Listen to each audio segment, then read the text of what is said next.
Imala hung back near Claire, while the woman continued to wade ahead through the shallow currents. That second note of light, another point of existence in this devoured world of darkness, looked to be suspended several feet above the surface of the water. Drawing closer, the woman's lantern had yet to reach far enough, but Claire and Imala were already seeing shapes in the distance. There was indeed a hand holding the bottom of a torch. Near the flame, the edges of a face were painted upon the night, but they couldn't see the eyes, the expression. Whoever this was obviously knew they were approaching. Claire took a moment to examine the sides of the stream, how the vegetation had risen and continued to rise. The top of either slope was lost way before their group had slipped over that large root after the turn. The woman only lifted the lantern that once, but the blanketing fog no longer wore the pale blue of the moonlight. The orange haze reflected off either bank, revealing the heights of the climbing grass and exposing the low-hanging limbs above. Yet, both summits were buried within the shadows skirting the lantern light. They were being funneled toward that person holding the torch. Depending on how the next few moments played out, Claire knew she and Imala could still escape up either side. That, or she would bring it upon herself to roast this small gorge and rely on her cloak as a sort of cocoon. She would worry about consequences during the aftermath. "Who are they?" came a man's voice. "Tayak," the woman replied. "They came here looking for this place." Moving toward the center of the stream, the surface of the water dropped down just above her ankles. She no longer bothered trying to hide her efforts against the flow now. Again, Claire glanced to either side, wondering if the echoes from her sloshing about were loud enough to rise above those slopes. Maybe the community didn't reach this far, but she had no real way of knowing. However, she did take note that both this man and the woman were keeping their voices low. "Why?" Tayak questioned. Both Claire and Imala could see the man now, head and shoulders above the woman, his broad chest exposed. His short hair was unruly, and so was his thin beard. Claire assumed he was a member of this community, but not because he knew this woman. He wasn't wearing a shirt, but the pair of trousers he wore resembled the same shabbiness as that group of men. However, that wasn't what had their attention. While he held the torch with one hand, his other hung down at his side. Under the light of both the woman's lantern and the torch, they saw the person slumping against Tayak's left leg. Half of their body was submerged in the water, but it looked to be a male, smaller than Tayak. He was gripping this person by the hair, but there was no movement from them. The woman approached Tayak, answering his question. "Because they want to do what we do." "But how did they know?" Tayak scoffed. Claire and Imala stopped a safe distance away. Imala was locking eyes with Tayak, while Claire examined their surroundings once more. The combined glow of either source of light had already revealed the wall of rocks ahead. It circled around them, forming a small pool, but this wasn't the hot spring. The water spilled from a dark vertical crevice just beyond the woman and this Tayak guy. "Why are you wearing that?" It had been Imala who asked the question, and she directed it toward the man. The combined light glinted off the metal covering his entire left arm. Even though his hand was under shadow, his fingers curled within the person's hair. The glow from the rocky wall behind him carved out the jagged pieces there as well. His chest and abs were chiseled, the shadows exaggerated underneath each muscle, and the sculpt of his right arm was in proportion to the rest of his upper body. But the armor on his left arm, while snug, made it look twice the size of the other. Tayak's glare lingered on her, and then he looked down at the woman. "Well?" Her back still to Claire and Imala, the woman answered, "They practice the arcane just as we do. And," she turned her head to grin at the two women, "they know Samson." Tayak's frown deepened. The woman looked up at him. You remember Samson, don't you? Turning her head again, she nodded toward Imala. That one there, she is Imala. Tayak had turned toward both girls, but as soon as Imala's name was mentioned, his sneer oozed into a smirk. Is that right? Claire's cloak was resting in place over her shoulders, bringing both edges together in front of her body. She was carrying her boots in her left hand, the fingers of her free hand curled inward, poised to grip the ghostly weapon being formed in her palm. Imala slowly lifted her left arm and pointed between the woman and Tayak at the dark crevice. Is he in there? Neither one turned to acknowledge the feature in the wall of rock. Civi, Tayak said, and the woman's eyes rolled his way. This is the last of your payment. He pivoted his left hand slightly, shaking the person's head. Or, if you want, I can add 2 more as bonus. The woman, Civi, stepped closer to him and placed her free hand upon his forearm.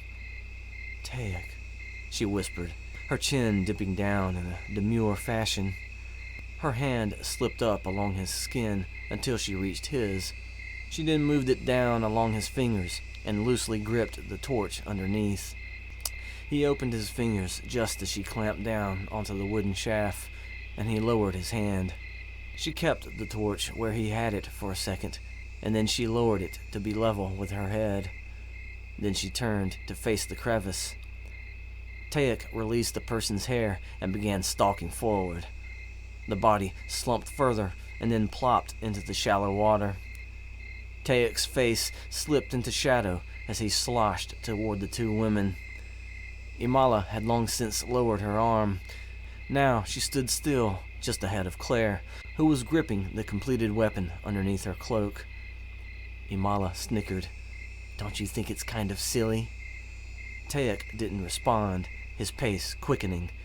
I mean, Imala finished, you only protecting one part of your body like that.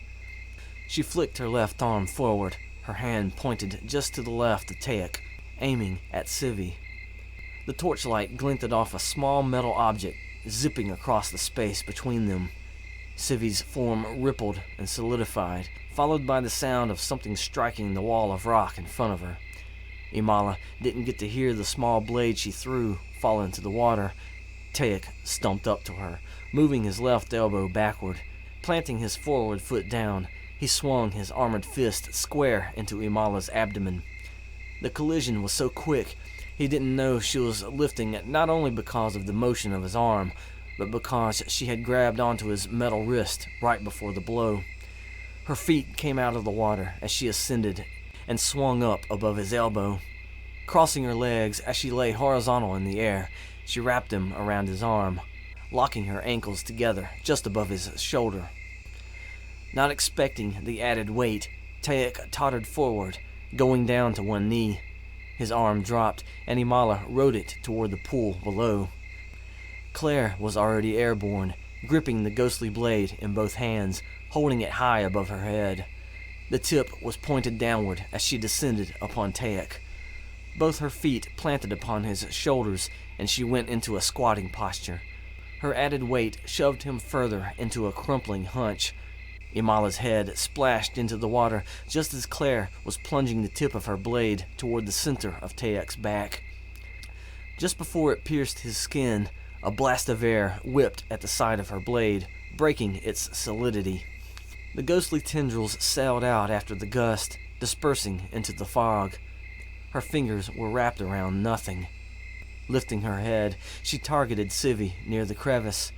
The woman was still holding both the torch and the lantern, but she had turned her head to the right. Her one visible eye was locked onto Claire. Tayak growled, twisting his torso and lifting his right shoulder upward. Having lost her foundation, Claire was forced to jump to the right. The extra weight lifted. Tayak then brought his right fist down upon Imala. She kicked her left foot to the side, her heel meeting the inside of Tayak's forearm. His attack thwarted, she twisted her lower body around his metal-covered arm, sweeping her right foot across his face.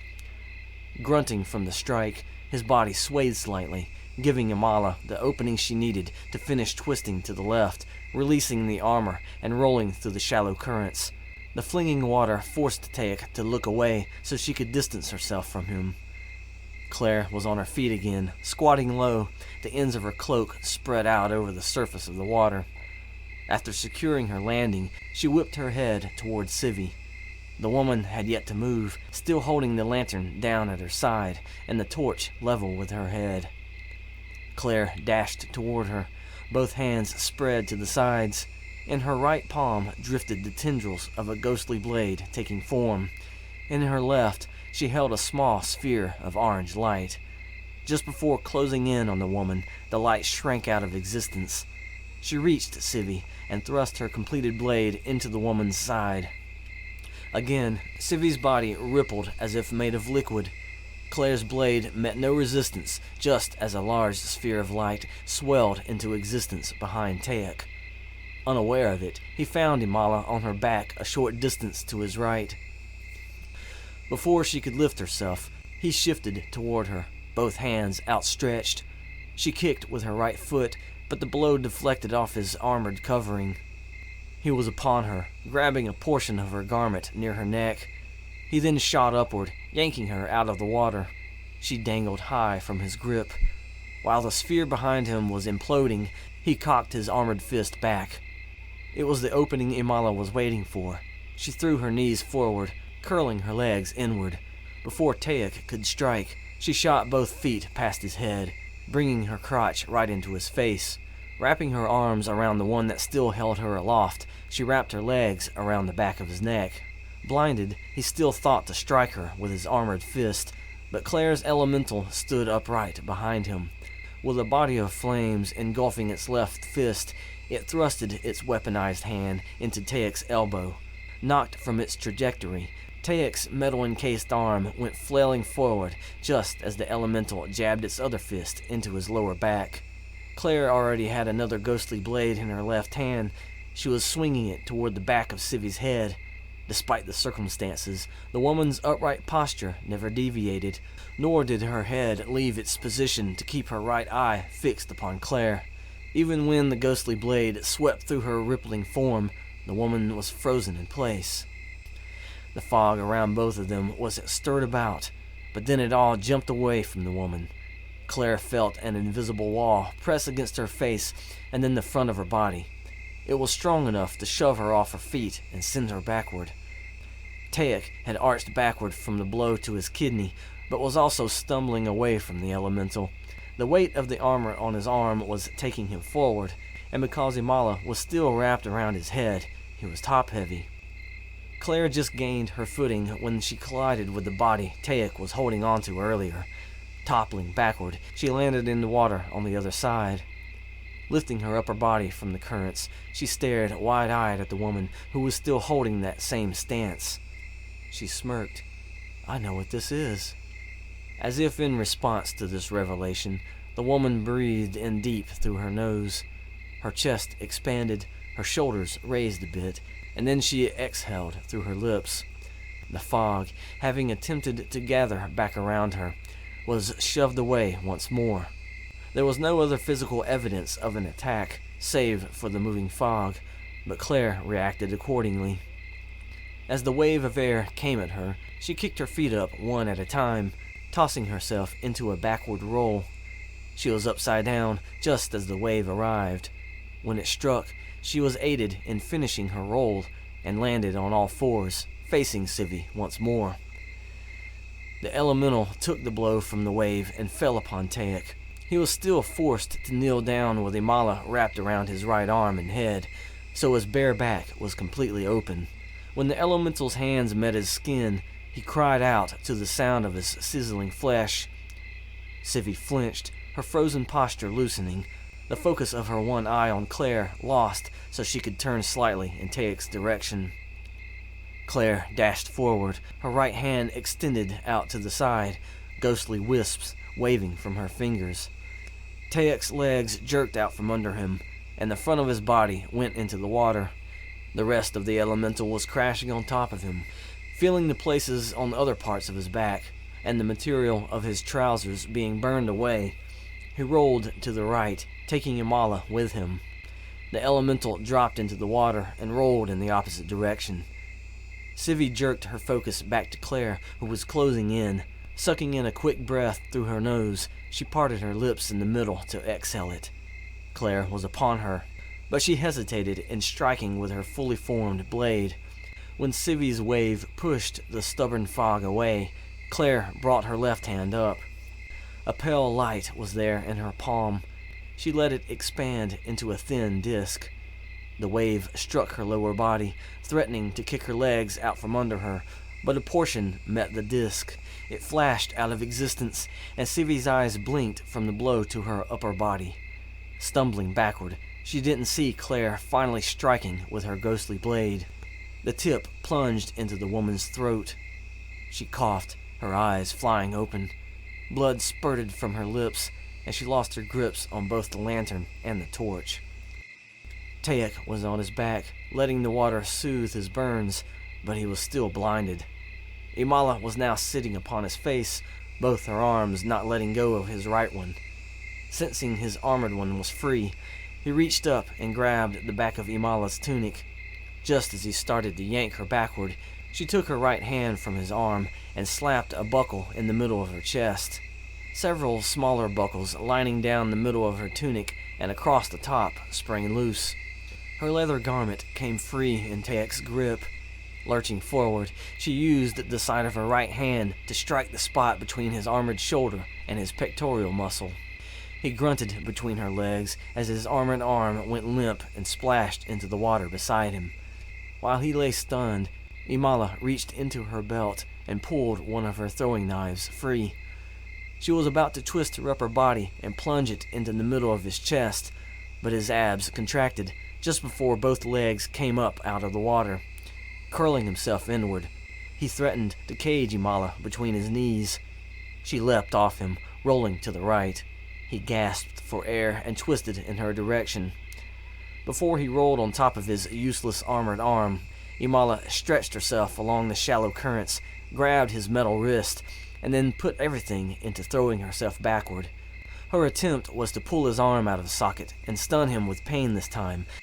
As soon as his limb was stretched to its extent, the armor flew free, flying back with her into the water. At that moment, Sivy was on her knees. She swayed and then fell backward to splash into the shallow depths. Claire had already dispersed her phantom blade and was facing Tayak, ready to aid Imala in her efforts. Yet she paused, first seeing the whole piece of armor laying across Imala's topless upper body. When she looked at Tayak, he was on his left side. The water underneath him glowed a faint pale blue, but he was focused upon Sivy's lifeless body a short distance away. Behind him, a shrinking spot in the pool was bubbling, sending up a pillar of steam among the fog. Claire's elemental was fading away. She didn't bother angling her left hand away from her side. Letting it dangle in place, she just opened her fingers enough to let another ghostly blade take form. Beside her, Imala was leaning up out of the water, holding the forearm of the piece of armor. Seeing the fingers were still gripping her tunic, she looked over at Tayak and furrowed her brow. "How did I do that?" she asked. His focus lingering on Sivy, the lantern she dropped was partially submerged, showing him little, but he surmised she was dead. Expelling a sigh, he then rolled his eyes toward Imala and Claire.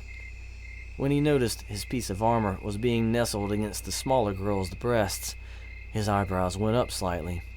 He dropped his face toward the surface of the water. Still lying on his side, he decided to lift himself. With the light from the torch snuffed out and half of the lantern under water, the blue glow near him was more apparent.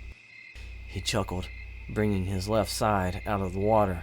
The blue glow followed him, forming into a thick shaft attached to where his shoulder should have been. As the lantern light diminished, this new glow continued to grow from the surface of the water, shaping into a solid form the two women thought they recognized. The last of the encased flame died just as the blue shape started to taper off, but before it completely rose out of the water, there was still a blurred portion beneath the surface. The final posture they saw Taek in was on his knees, hunching forward with his right arm positioned upright to support him. This blue shape on his left, which barely revealed that side of his body with its faint light, was like a ghostly mock-up of what should have been there. "So, is that the way of it?" he asked. Imala wasted no time. "Your arm is..." "I thought you had seen Samson as he is now," Taek rumbled. "Why only..." Claire began. "Your arm? Is the process..." "Surely you know of the rituals," Taek snapped. "Yes," Imala said, guessing where his face was, not just by where his voice was coming from, but the proximity from his phantom shoulder. "And some payment has been fulfilled." "Psh," Taek hissed. "That your plan, huh? To play it this way? Ruthless little girl." After a moment of consideration, Imala responded, "You're talking about her." She had turned her head, throwing her voice away from him in a gesture to indicate Civi's body somewhere behind her. "How many more did you need?" Taek growled. "Just one?" Smirking in the darkness, she answered, "Should I say?" He grumbled. "Since all I've witnessed your second taking is one, then that's what I can assume. But if you're planning on entering the ring without full payment, there are consequences." "Met out by you?" Imala snickered. "Oh, not by me," Taek answered. "Since you won't say, I have no way of knowing, but the rituals will. It's up to you if you want to go on and present yourself. Seeing as you're Samson's woman, I figured he would have been your second, and you two would have taken care of everything. But then this woman stepped past Civi's point in the ring, stole a bit of her currency for you." Claire kept silent as she tried to put things together with what scraps of information this guy was giving them, though she saw now that she hadn't questioned Imala enough. She had no intentions in aiding her ex-comrade in what Samson had apparently started, and with these people. But she knew she had no choice but to play along for now, if she was to learn anything. "Which will it be then?" Taek asked, taking his hands from the water and sitting upright. His phantom arm moved as natural as his real one. He must have placed his right hand upon his left thigh, elbow turned outward, because his ghost arm mirrored this position. "Or will it be both? Go ahead, take the last of your payment as you've taken all the ones before."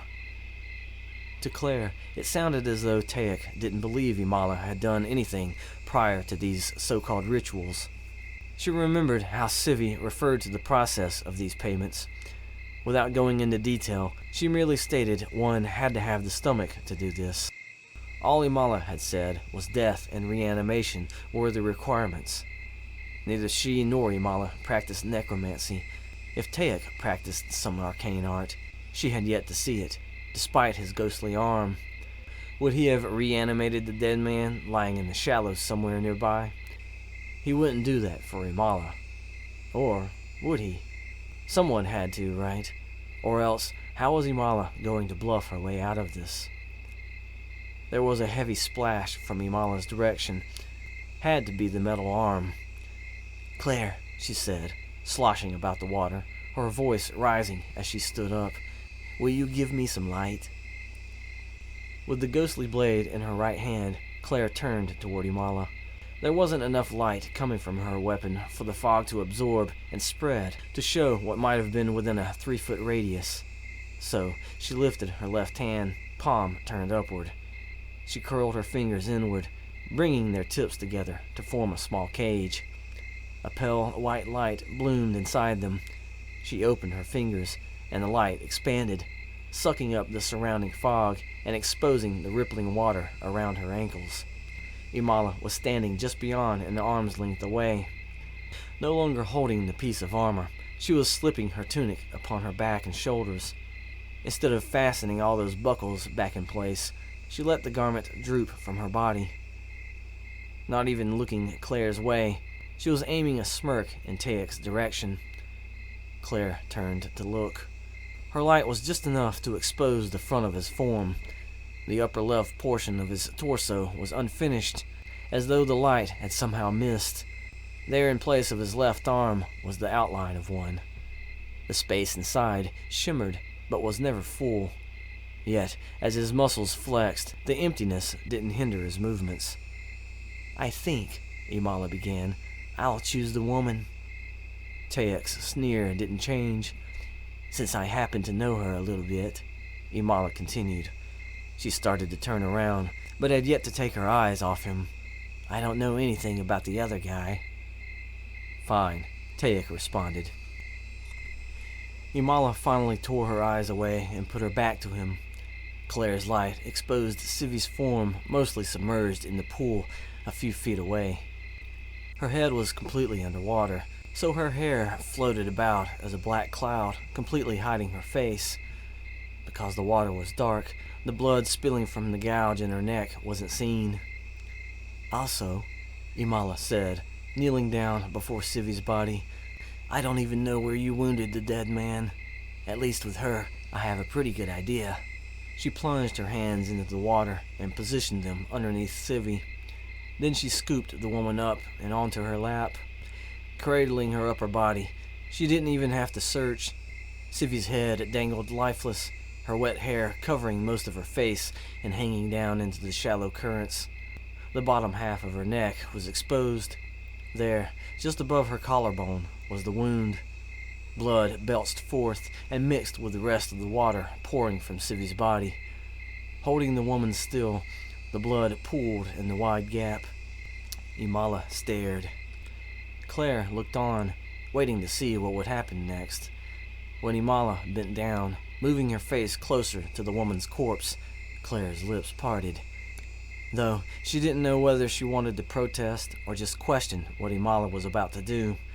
Achieving neither of these, she couldn't even gasp when Imala planted her lips over the wound in Civi's neck. Next came a slurping sound, slow and loud enough that Tayek could hear it from where he stood. His sneer stretched. Imala took her mouth away, her lips closed, but her jaw was jutting forward. Sitting upright, her head jerked as she swallowed. Afterward, her lips parted with a quiet sigh. Claire still couldn't speak. She had seen death many times before.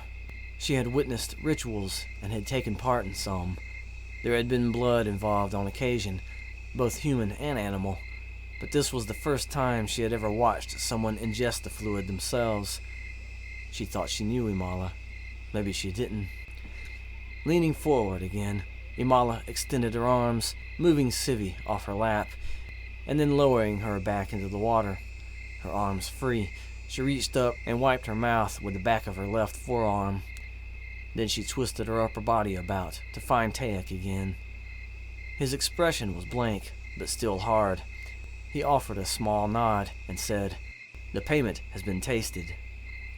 "So you are going to show us this ring now, right?" Imala asked, a slight grin on her face. "Guess I have to, huh?" he snorted. He sloshed forward through the shallows, approaching them.